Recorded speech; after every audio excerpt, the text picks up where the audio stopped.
Hi అండి, నమస్తే. Welcome to Srini world.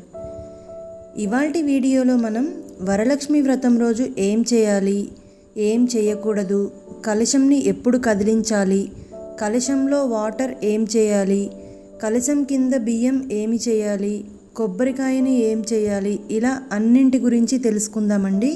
మనకి ఇవాల్టి నుండి అనగా ఆగస్టు 5 నుండి శ్రావణ మాసం మొదలవుతుంది.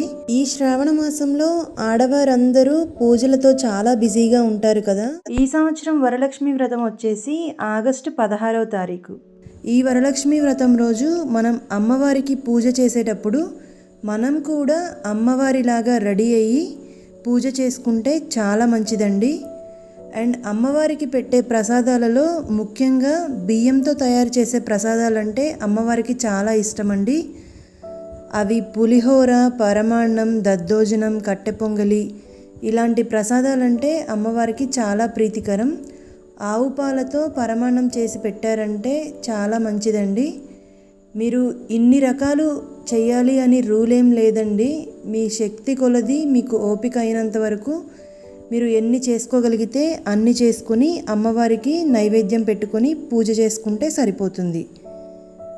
పూజ చేసుకునేటప్పుడు ఈ వరలక్ష్మి వ్రతం రోజు కలశం పెట్టుకుంటాం కదా.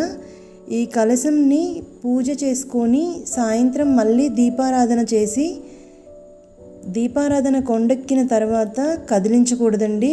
ఎట్టి పరిస్థితిలోనూ శుక్రవారం రోజు ఈ కలశంని కదిలించకూడదు. ఈ కలశంని ఎప్పుడు కదిలించాలి అంటే శనివారం రోజు ఉదయం దీపారాధన చేసి దద్దోజనం సాల్ట్ లేకుండా నైవేద్యంగా పెట్టాలండి.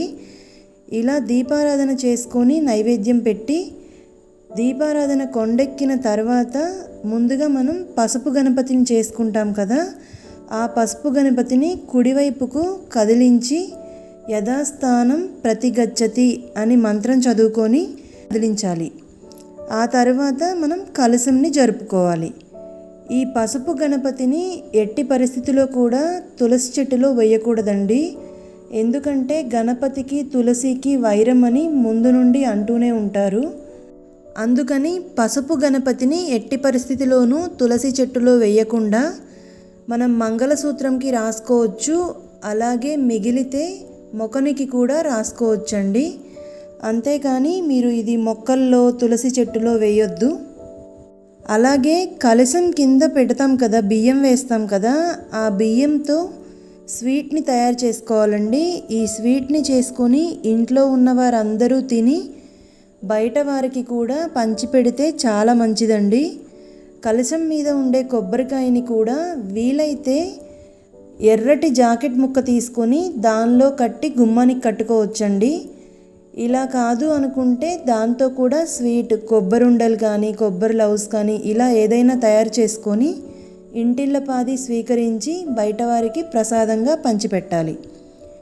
అంతేగాని ఈ కొబ్బరికాయని, ముఖ్యంగా కలశం మీద పెట్టిన కొబ్బరికాయని పచ్చళ్ళల్లో చట్నీలో ఉపయోగించకూడదండి. తీపి పదార్థం మాత్రమే చేసుకోవాలి. అలాగే కలశంలో ఉండే వాటర్ని ఎక్కడంటే అక్కడ పడపోయకూడదండి. వాటిని ఆకుతో ఇంట్లో ఉన్న వారందరూ తల మీద చల్లుకోవాలి. అలాగే ఇంటి మొత్తం కూడా చల్లుకుంటే చాలా మంచిదండి. ఇంకా వాటర్ మిగిలిపోతే పచ్చని చెట్ల మొదళ్ళలో పోయొచ్చండి. అంతేగాని మీరు షింకులో అలా ఎక్కడంటే అక్కడ మాత్రం పడబోయొద్దు. ఎవరు తొక్కని ప్లేస్లో ఈ కలశంలో వాటర్ని అంటే చెట్ల మొదలలో పోసామంటే సరిపోతుందండి.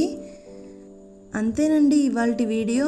మనం వ్రతం చాలా మంచిగా చేసుకొని తెలిసి తెలియక ఇలాంటి చిన్న చిన్న పొరపాట్లు చేస్తూ ఉంటాం కదా.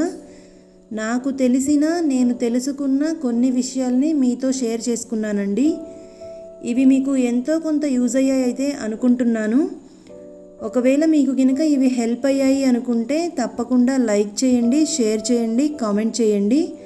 అండ్ మన ఛానల్ని తప్పకుండా సబ్స్క్రైబ్ చేసుకోండి. సబ్స్క్రైబ్ చేసుకున్నాక పక్కనే ఉన్న బెల్ సింబల్ నొక్కండి. నేను పెట్టిన ప్రతి వీడియో మీకు నోటిఫికేషన్ వస్తుంది. మన ఛానల్లో ఇంకా రెసిపీస్ వీడియోస్ కూడా ఉంటాయండి. అమ్మవారికి పెట్టే ప్రసాదాల వీడియోలు కూడా కొన్ని ఉన్నాయి. వాటి లింక్స్ నేను డిస్క్రిప్షన్లో ఇస్తాను. మీకు ఇంట్రెస్ట్ ఉంటే చెక్ చేయండి. అమ్మవారి ఫేస్ ఉంటుంది కదా, బయట ఎల్లో కలర్లో దొరుకుతుంది. అది తీసుకొని తక్కువ బడ్జెట్లో రిచ్ లుక్ వచ్చేలా ఎలా డెకరేట్ చేసుకోవాలో ఆల్రెడీ మన ఛానల్లో వీడియో పోస్ట్ చేశాను. ఇంట్రెస్ట్ ఉంటే డిస్క్రిప్షన్లో లింక్ ఇస్తాను, చెక్ చేయండి. చూసారు కదా, ఇలా ఉంటుంది. ఇంతేనండి ఇవాల్టి video. Thank you for watching.